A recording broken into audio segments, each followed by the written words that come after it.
Good afternoon and welcome. Let's take a look at our top story. Mass demonstrations over a contested presidential election in Belarus have entered their third week. Tens of thousands of people gathered in the Belarusian capital and across the country demanding change and a new presidential poll. Several leading Belarusian opposition activists were detained along with a handful of protesters who challenged the re-election of President Alexander Lukashenko.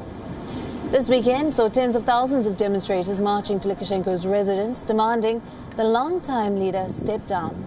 Belarus's Nobel laureate in literature, Svetlana Alexievich, was also summoned for questioning over the protests in an apparent attempt by authorities to intimidate her. Meanwhile, the Belarusian President Alexander Lukashenko responded to the protests by posting videos of himself flying over Minsk in riot gear with a rifle hanging from his shoulder.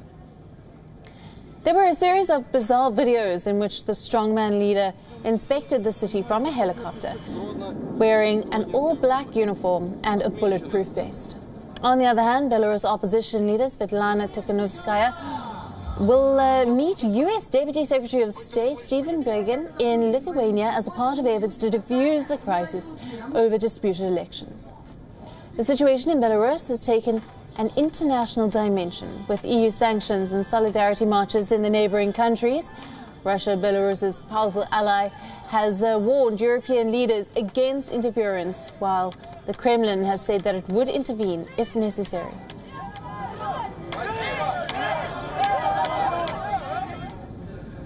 For more on this, we're being joined by Lucy Taylor, live from Moscow. Good afternoon to you, Lucy. Mass demonstrations into their third week, they continue. What is the latest that you have for us?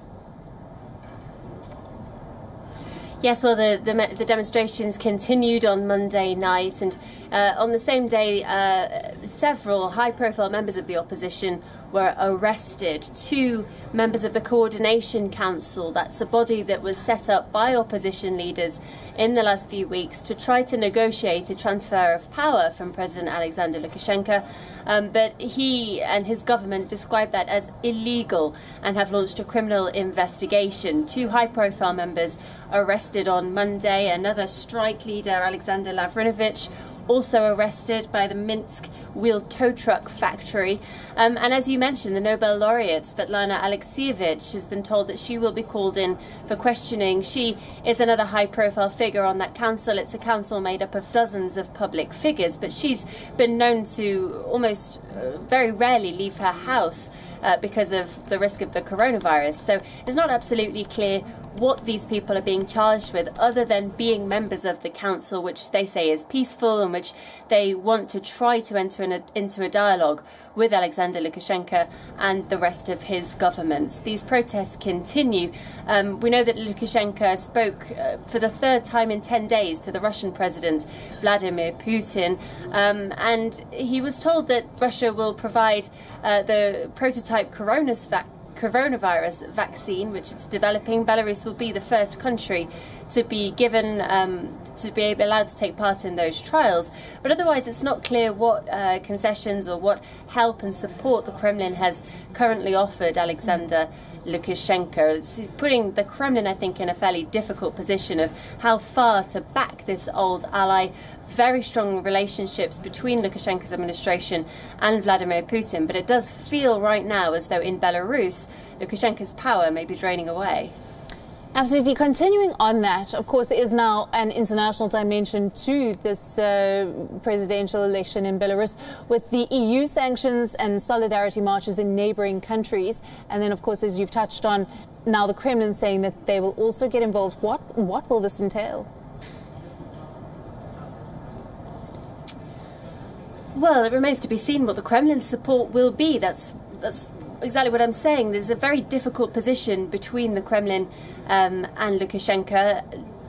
Very strong relationships. It's the former Soviet state that Russia is closest to, but how much it wants to wade in is what's really in question, and how much it needs to weigh in order to support that the Belarusian president and keep him in power.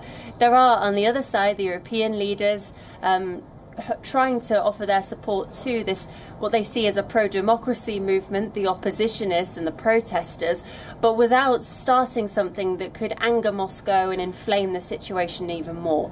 And then we have the United States. Donald Trump, conspicuous by his absence in this discussion. Normally, I think we would see a greater role from the United States in this kind of situation.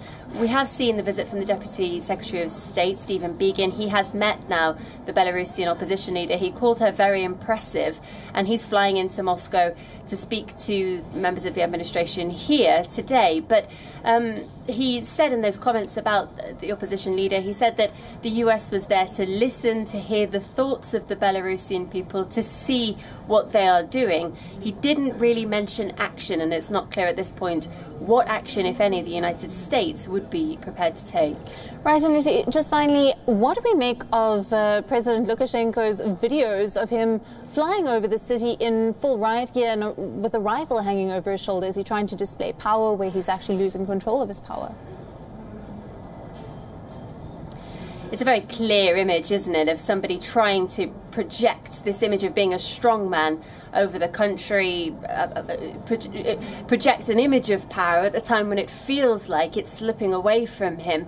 He made a point of thanking the military officers and the security officers who were protecting his presidential palace, because it seems at the moment like they are what is keeping him in power. The protesters edged towards that palace on Sunday for the first time, really, but they also made a point of stepping away, stepping back, and not provoking the military or the security officers in any way. So at the moment this has been very peaceful, but a difficult image of Lukashenko. He described the protesters at one point as rats, at the same time as his population is on the streets calling for him to go. Lucy, thank you very much for bringing us all the latest there from Moscow.